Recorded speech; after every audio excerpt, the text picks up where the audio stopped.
Boa noite, professor. A gente vai falar sobre teoria das filas.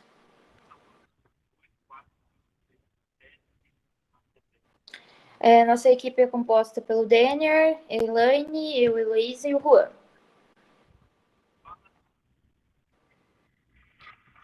Nós ficamos com um artigo que fala sobre teoria das filas para análise de estacionamento em centros universitários.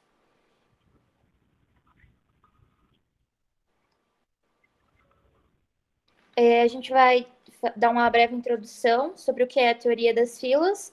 A teoria das filas é a probabilidade que estuda a formação de filas, onde fornece modelos que demonstram o número de chegadas e atendimento ao cliente, através de cálculos matemáticos que tentam encontrar um ponto de equilíbrio que satisfaça o cliente e seja rentável para o servidor. As formações de filas surgem porque a demanda pelo serviço é maior que a capacidade do atendimento. Aí, o caso do artigo, que é que o aumento do fluxo dos carros nas grandes cidades do mundo todo gera um enorme problema também no dimensionamento de estacionamentos nas cidades. Não há vagas suficientes para suprir a demanda de carros atuais na maioria dos grandes polos.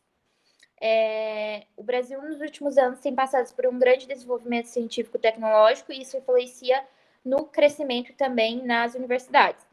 E esse crescimento precisa ser acompanhado pelos espaços físicos das universidades, algo que não vem acontecendo porque cada vez mais aumenta o número de novos alunos inscritos nas faculdades e essas universidades não estão conseguindo acompanhar esse aumento também no espaço físico suficiente para todos nos estacionamentos. Com isso está ocorrendo um déficit de vagas nos estacionamentos das universidades. Pode passar.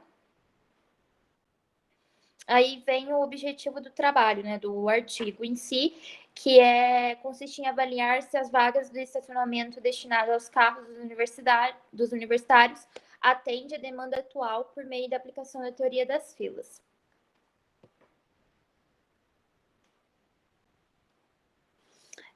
Agora, falando alguns conceitos do artigo, mobilidade urbana é conhecida como a capacidade de deslocamento de pessoas dentro do espaço urbano. Nesse sentido, é possível entender que todos participam e dependem de alguma forma de mobilidade urbana para se deslocar de um local e outro com qualidade e eficiência.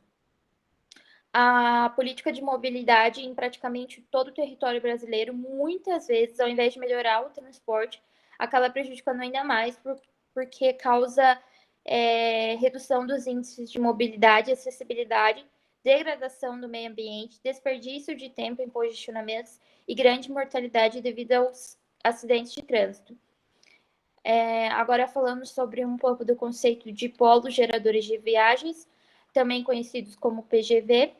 Eles são edificações permanentes que atraem ou produzem um grande número de viagens ao longo do dia ou por período determinado, causando impacto no sistema viário e de transporte, podendo comprometer a acessibilidade e mobilidade e a segurança de veículos e pedestres, e que deve observar as diretrizes e condicionantes estabelecidas por órgão municipal competente e pela legislação específica. Alguns exemplos de PGV são shopping center, universidades, como a gente está falando nesse artigo, estádios, supermercados e conjuntos habitacionais. Falando um pouco sobre estacionamento, por definição, o estacionamento é o local destinado para que vários veículos possam estacionar por um determinado intervalo de tempo, por minutos, horas, dias ou meses. Os estacionamentos podem ser operados tanto por empresas privadas quanto por agentes ou concessionários públicos que cuidam de vagas nas ruas, praças, avenidas e demais ambientes coletivos. Como tudo tem regulamentação, os regulamentos de estacionamento não são diferentes. Eles têm suas próprias regras que devem ser seguidas. Cada estado ou cidade tem suas próprias definições e número de vagas para cada tipo de instalação. Bom, vou falar agora sobre a teoria das filas. As formações de filas ocorrem porque a procura pelo serviço é maior do que a capacidade do sistema de atender a essa procura. Primeiro tópico: clientes e tamanho da população. A primeira premissa a se observar é a população que pode gerar novos clientes, que aguardam por um serviço formando uma fila. Podemos considerar infinita quando não se tem um limite máximo de clientes, como no caso de um ponto de ônibus. Padrão de chegada dos clientes. Essa premissa leva em conta o processo de chegada à fila. Deve-se conhecer o intervalo de chegada dos clientes, que é chamado de tempo de interchegada.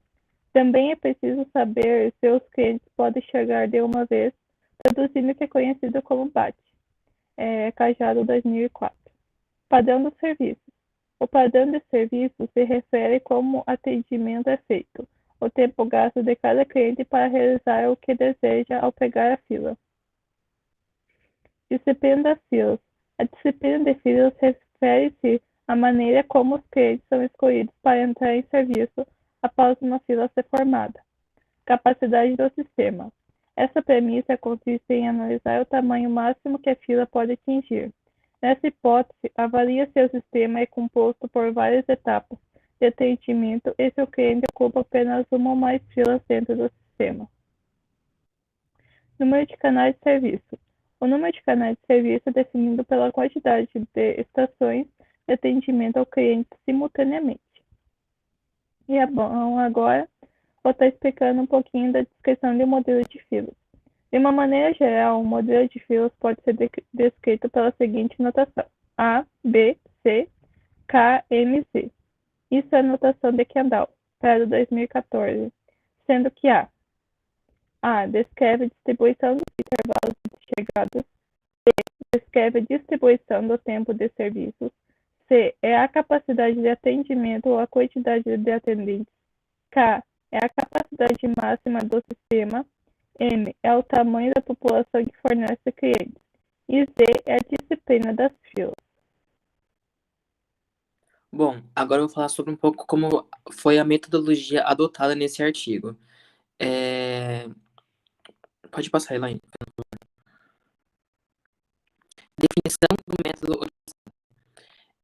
Ao analisarmos os modelos e os objetivos finais desse estudo, é possível definir como e de melhores resultados os obtidos foi utilizado o modelo MMC.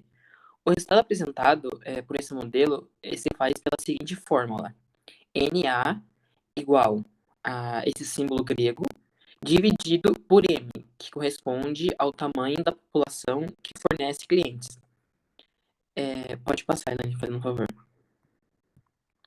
Definição do método utilizado. A partir desse método, ainda é possível analisar a taxa de utilização, que é correspondido pela letra P, que se refere à fração média do tempo em que cada vaga está ocupada. O P ele deve estar entre 0 e 1 para o sistema funcionar. Se ele for maior que 1, significa que a fila em questão irá aumentar infinitamente, que foi como a Elaine citou anteriormente no caso das filas para os pontos de ônibus. Pode passar, Elaine. A elaboração do questionário. Nesse artigo, eles aplicaram um questionário numa escola de engenharia de Goiás, numa universidade, né, podemos dizer assim, onde eles elaboraram 3 perguntas. A primeira foi, qual o tipo de transporte é utilizado pelo aluno, no caso, na ida para a escola? Já para a segunda e a terceira pergunta, eles filtraram somente os alunos que marcaram a opção de carro ou moto particular na primeira pergunta, sendo que a segunda pergunta é para o aluno marcar o nível de dificuldade para achar vagas no estacionamento, e a terceira é para marcar a faixa de horário em que ele está ali na faculdade. Dessa forma, eles conseguem mensurar o horário de pico no estacionamento. Pode passar, Elaine.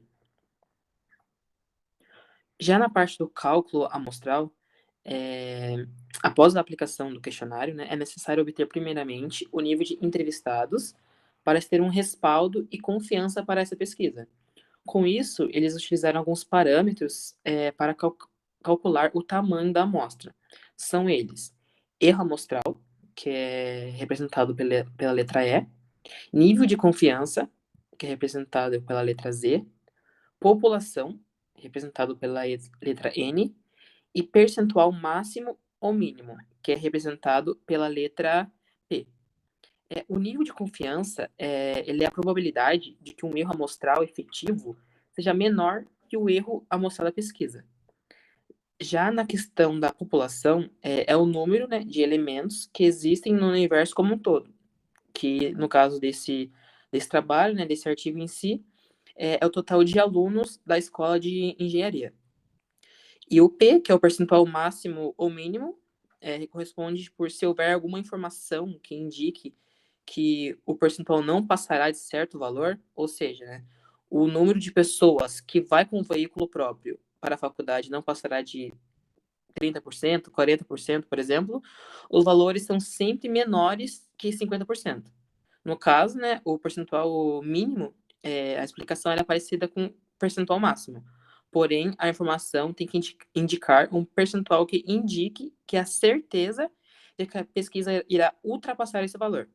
Esses valores sempre são maiores que 50%.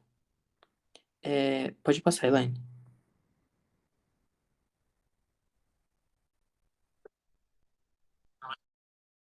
Então, ali, a aplicação da teoria, né, finalizando todas essas informações obtidas,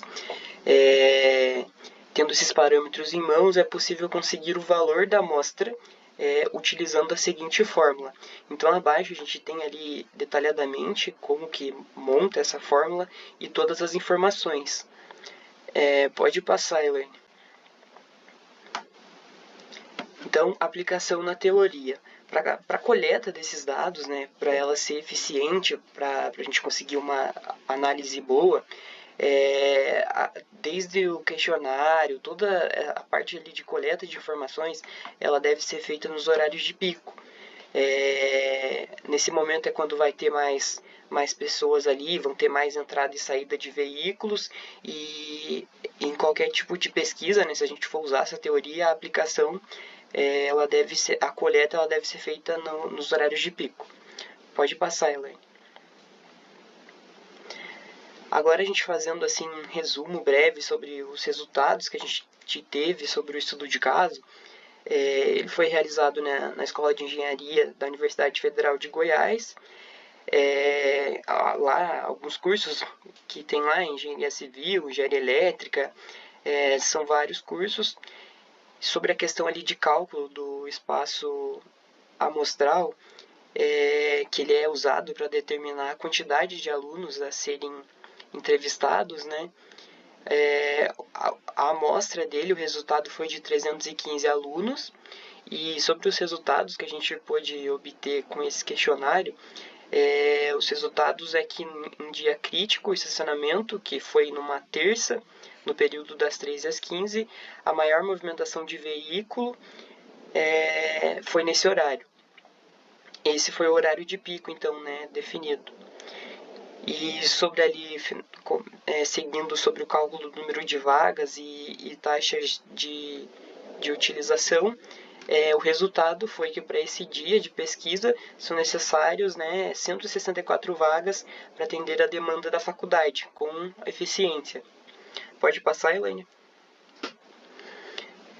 Agora, vindo mais para a conclusão, a gente conclui que, então, utilizando a teoria das filas, para obter resultados e saber se o estacionamento da faculdade, ali, focado ali no curso de Engenharia Civil da Universidade Federal de Goiás, ele está bem dimensionado. Pode passar? E agora, concluindo sobre a importância da teoria de filas, a gente conclui que é muito importante, porque ela permite medir e otimizar o desempenho de sistemas de espera, como filas de pessoas em um banco, ou filas de carros em um pedágio, ou a capacidade necessária de vagas para um estacionamento, como é o caso que a gente analisou. E o que pode levar a uma melhor eficiência, menor tempo de espera e maior satisfação do cliente. Da nossa parte, eu acho que era isso. Não sei se alguém vai querer fazer mais um comentário final. Eu acredito que seja somente isso mesmo. Então é isso, pessoal. Muito obrigado aí. Esse é o nosso trabalho, professor.